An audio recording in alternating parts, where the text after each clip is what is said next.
साथियों, इच्छाएं आकांक्षाएं तो बहुत होती हैं हमारी और आपकी। क्या किसी और की भी इच्छा आकांक्षाएं हो सकती हैं? बिल्कुल ऐसी हैं।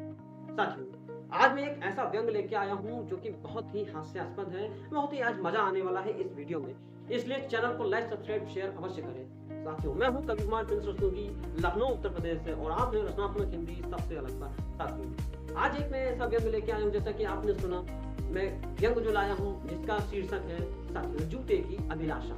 जूते की अभिलाषा आखिर क्या है, हम समझेंगे उसके अंतर्गत जूतों की आखिर क्या इच्छा होती है। हम इंसानों की तो इच्छाएं और अभिलाषाएं बहुत होती हैं, किंतु हम जूतों की भी समझेंगे उनकी क्या आखिर इच्छाएं और अभिलाषाएं हैं। साथियों, तो साथियों, आप सभी लोग का स्वागत है मेरे चैनल पर। मैं हूं कवि कुमार प्रिंस रस्तोगी, लखनऊ से। साथियों, आप सभी लोग का पुनः एक बार फिर से स्वागत करता हूं बाकी का व्यंग ऑडियो में, तो जरूर सुने। चैनल को लाइक सब्सक्राइब शेयर अवश्य करें। साथियों, आप सभी लोगों का स्वागत है। हास्य व्यंग जूते की अभिलाषा प्रस्तुत है। एक आलीशान जूते का शोरूम। अपने देश में सरकारी अस्पताल भले ही जर्जर अवस्था में हो, लेकिन जूतों के शोरूम का आलीशान होना अब वांछनीय योग्यता की श्रेणी में आ चुका है। तो ऐसे ही एयर कंडीशनर शोरूम के किसी डिब्बे में कैद जूतों की एक जोड़ी अपने उद्धारक यानी ग्राहक का इंतजार कर रही थी। फैशन और वैरायटी के इस युग में जूते के लिए ग्राहक का इंतजार 15 अगस्त के बम्पर सेल के बिना लंबा ही खिंच जाता है। इसी दौरान इंतजार में एक जूते की जोड़ी टाइम पास के लिए आपस में बतियाने लगी। इसे दुर्भाग्य कह लें या सौभाग्य, दोनों के मिजाज भले ही अंतर हो, लेकिन दोनों को पनाह एक ही जगह मिलनी बदी होती है। पहले जूते ने दूसरे जूते से अपने मन की बात करते हुए कहा, मुझे तो इंतजार है ऐसे किसी ग्राहक का जो आदर्श के पराकाष्ठा को छूता हो। वह व्यक्ति ऐसा हो जिसके अंदर सदाचार, विनम्रता, त्याग वाले गुण समाये हों। वह जिधर चले उसके कदम के लोग अपनी मंजिलें बना लें।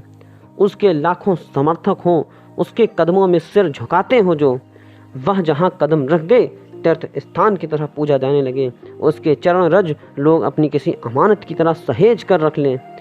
वह मुझे महज पैरों की जूती न समझे, बल्कि मुझे वैसा ही लगाव करे जैसे लोग अपनी हर प्यारी चीज़ को करता है। वह जनहित के कार्यों में भी मेरा सदुपयोग करे, न कि महज पैरों को ढकने वाली निरीह वस्तु मानकर चले। तो सीधे से कहो ना यार कि तुम्हें किसी नेता की तलाश है। तुम्हारी यह मनोकामना कोई प्रजातंत्र का झंडा बरदार श्वेत वस्त्रधारी व्यक्ति ही पूर्ण कर सकता है।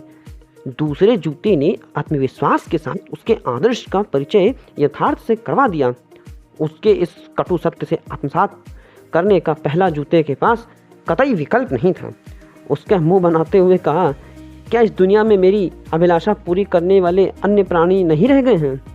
जिस देश में महानता, योग्यता लोगों में कूट कूट कर भरी हो, उसमें मुझे अपने हितैषी के लिए किसी नेता के सम्मुख ही समझौता क्यों करना पड़े? अपनी सतयुगीन मासूमियत को सुनकर दूसरा जूता ठहाके मारकर हंसने लगा। फिर अपनी हंसी पर काबू पाते हुए बोला, भाई मेरे, तुमने कहा मुझे आदर्श की पराकाष्ठा को छूने वाला इंसान चाहिए, तो बताओ जो मंत्री बनने के लिए शपथ खाता है वह बड़ा आदर्शवादी, उससे बड़ा आदर्शवादी और कोई होगा भला? तुमने आज तक किसी डॉक्टर, इंजीनियर और यहाँ तक कि शिक्षक को भी शपथ खाते हुए देखा है? तुमने कहा कि वह सदाचारी हो, तो कोई ऐसा नेता देखा है जो चुनाव के समय आपके पैर छुए बिना वोट मांगता हो? तुमने कहा कि वह विनम्र हो, बताओ वह नेता ही होता है जो विनम्रता के कारण किसी अल्पमत सरकार को समर्थन देकर लोकतंत्र का रक्षा करता है। तुमने कहा वह त्यागी हो, भला बताओ वह महज एक मंत्री पद के लिए अपनी पार्टी का त्याग कर देता है। उस जैसा दल त्यागी कोई और होगा? तुमने कहा वह जिधर चले लोग अपनी मंजिल बना लें। भाई मेरे, यह आदर्श व्यक्तित्व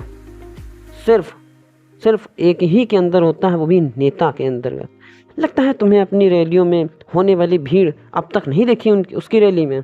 अगर तुम्हें किसी ऐसे व्यक्ति की तलाश है जिसके लाखों समर्थक हों, तो कभी किसी नेता का फेसबुक पेज को फेक लाइक्स देख लेना, उसके समर्थकों की संख्या से एहसास हो जाएगा। तुमने कहा कि वह वैसा हो, तुमसे ऐसा लगाव करे, हम जैसे ही उसे हर प्यारी चीज़ के साथ होता है। तो लगता है तुमने किसी बाढ़ग्रस्त एरिया में नेता को अपने सुरक्षा कर्मियों के कंधों पर चढ़कर भ्रमण करते नहीं देखा। वह ऐसा इसलिए करता है ताकि वह अपने जनता से ज़्यादा जूतों का लगाव होता है। तुमने कहा कि वह तुम्हारा उपयोग जनहित के कार्यों में करे, तो सुन मेरे भोले भाई, जब कोई नेता किसी दूसरे विपक्षी नेता को अपने जूतों से मारता है तब वह जनहित का काम ही तो कर रहा होता है, वह जन आकांक्षा का हित ध्यान रख रहा होता है। यह सुनकर पहले वाला जूता भाव विभोर हो उठा और वह आदर्श की पराकाष्ठा को छूने वाले नेताजी के पवित्र चरणों का इंतजार करने लगा। साथियों, इसी के साथ यह व्यंग्य यहीं पर समाप्त होता है। आप सभी लोग का बहुत बहुत धन्यवाद। रचनात्मक हिंदी सबसे अलग पर बने रहें।